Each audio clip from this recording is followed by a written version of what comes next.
411. Compounds that contain ions. So ions combine to form ionic compounds. Okay, there's a lot of terms in chemistry that students find confusing. Some of them, though, are just really obvious. An ionic compound has ions in it. Go figure, right?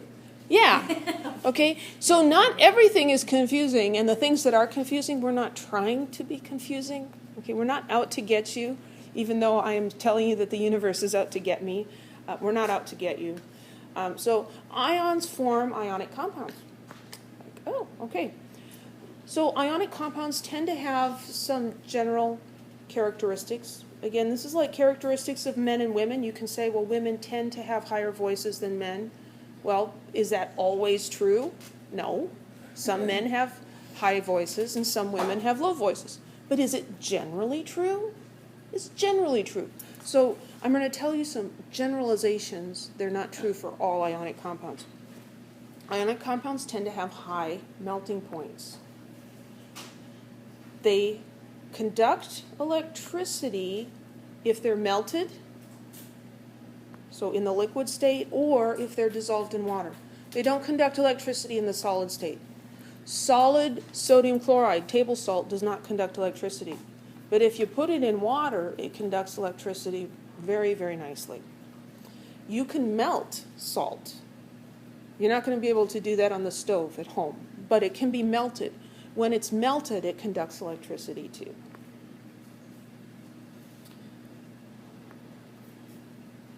So ionic compounds are electrically neutral. What does that mean? It means that the positive charges and the negative charges balance each other out. The charges on the anions, the negative ions, and the charges on the cations in that compound are going to add up to zero, so that there's no overall charge. Just like the protons and electrons in an individual atom add up to zero. Here we have charged ions, but they add up to zero. So let's look at how this works. Writing formulas for ionic compounds. We're always going to write the cation symbol first, followed by the anion symbol. And here's where the masculine-feminine analogy starts helping us out. If you address a formal wedding invitation, do you address it to Mr. and Mrs. or Mrs. and Mr.? It's Mr. and Mrs. Why?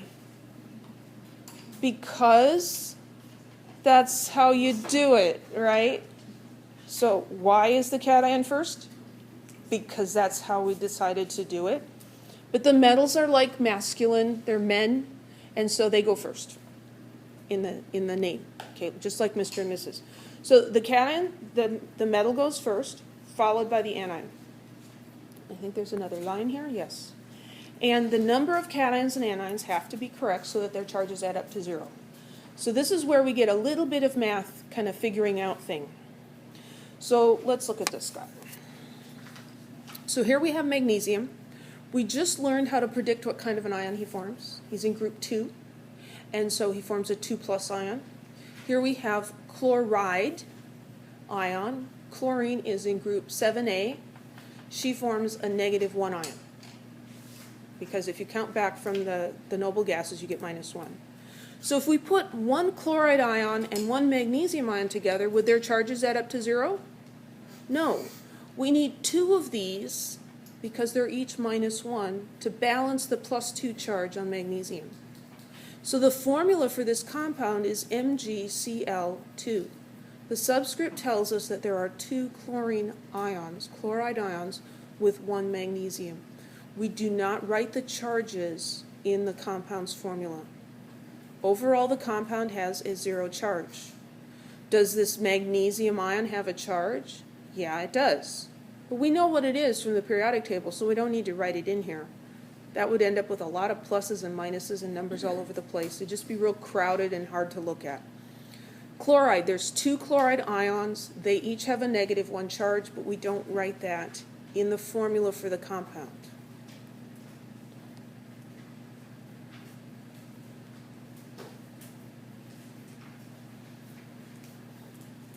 Yeah, nice. Okay, erase the answer real quick. Okay, what's the formula for the compound containing Na plus sodium ions and P3 minus phosphide ions. Okay, so some students have no trouble at all with this, and others have trouble. Okay, you can all do this, you just need to get around this mental block that you may have. I'm not going to say that you do, but you might have one. There's different ways to think about this. Okay, there's a math way to think about it. The math way is we're looking for the lowest or the least common multiple of those numbers, of 1 and 3. The least common multiple of 1 and 3 is 3, right? And so we're going to multiply sodium by 3 so that we have the charge times the subscript equaling that least common multiple, and we're going to multiply phosphide by 1. 1 times its charge gives us 3. So for those of you that get math, you'll go, oh, okay, I see that. Now I'm going to talk to the rest of you. So there's two other ways to think about it. I'll show you the student favorite method first. So write the charges for those two ions. I mean the symbols with their charges. Okay, this is called the Crisscross Method. Very fancy scientific name. Crisscross. So what we're going to do is we are going to take those charges and we're just going to crisscross them. The first thing you have to ask yourself, though, before you crisscross, are the charges the same? They are not. Then we can crisscross. If the charges are the same, then you just push the two together and you're done. Okay, if they're the same, it's easy. You just need one of each. It's when they're not the same. So this is a 1 that we didn't write, and this is a 3. This becomes the subscript for the other element, and this becomes the subscript for the first element. So this is going to be Na3P. We didn't write the 1 in the charge for sodium. We don't write the 1 as the subscript for the phosphorus either. Okay, that's the crisscross method. What is the crisscross method doing? Well, here we have 3 sodium ions, and they each have a 1 plus charge. That equals plus 3, right? For the phosphorus, we have 1 phosphorus ion, and it has a minus 3 charge. That's a total of minus 3, right? That adds up to 0. The crisscross method will work probably 95% of the time, maybe even more. And so students like that one, it's easy. But let's think a little bit more, what are we really doing here? So this is another way to think about it.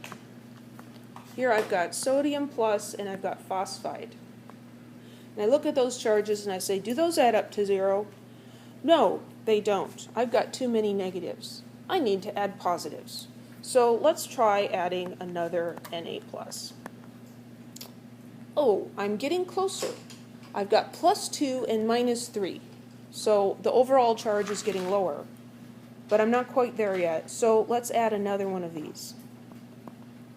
Now, between these 3 sodium ions, I have a total of plus 3 charge. And with this guy over here, I have minus 3. So I've gotten them to be equal. And so for some of you, just at least when you first start to do this, drawing it out like that so that you can really see what you're doing might be helpful.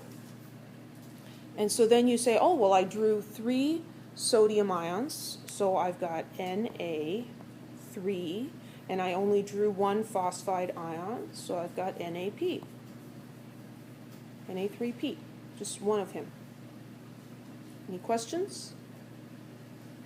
So regardless of the plus and the minus on the top, Mm-hmm. just for the crisscross? Right. When we crisscross, we ignore the sign, because you're always going to have a positive and a negative when you're doing this. And what we need to have happen is that an equal number of positive charge, an equal number of negative charge. What the crisscross method does is it helps you to find that least common multiple without thinking about math. Okay, and since this is not math class, I'm not going to force you to think and understand the math if you have a shortcut, a little cheat, right, that gets you to the right answer anyway. Okay? Any other questions?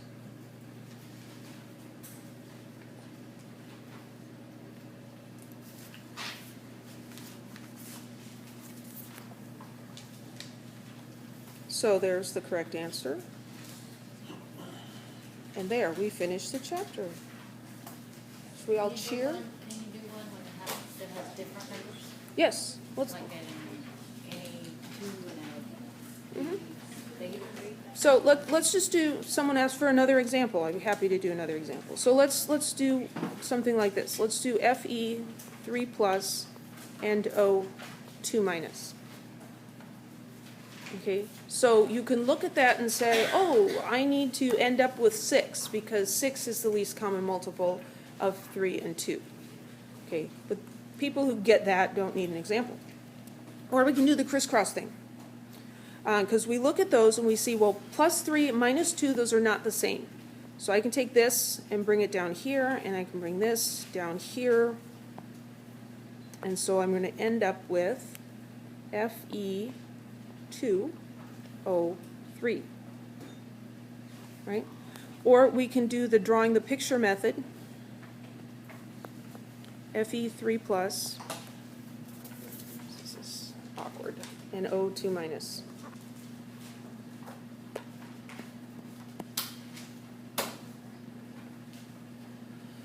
Oh yes, fine. I'm not writing with my wrist, seriously. Okay. And so maybe, you can keep track down here. Okay, I have plus 3, I have minus 2. Okay, that's not balancing out. I've got too many pluses, so I should add another one of these guys. Well, now what do I have? Well, now I've got minus 4. Well, shoot, now I went in the opposite direction. So I'll have to add one of these guys. And then that's a total of plus 6, and now you're thinking, fabulous, we're going in circles, right? This is never going to end. It will eventually. So now I need another one of these guys. So now I've got minus 6, and then you're like, hey, I finally got them to, okay? You can do it that way. It's okay to do it that way. If that makes sense to you, do it. If you like the crisscross, do it. If least common multiples make sense, do it. The thing you have to be careful about is, what if you had Ca 2 plus and oxygen 2 minus? You always have to look at them and say, are the charges the same? Plus 2, minus 2, same magnitude. Those are the same. Don't crisscross them. Just say, get together, guys. Just shove them together, and you just need one of each. When the charges are the same but opposite in sign, it's easy. You just have one of each. But sometimes people get carried away with the crisscross thing, and they'll give us Ca2O2. And that's, well, I understand what you mean, but it's not quite right. Because the ratio of those subscripts should be the lowest ratio. Like a fraction, 2 over 2, or 4 over 2 is not a good fraction, right? It should be 2 over 1. So you want the lowest. Any other questions?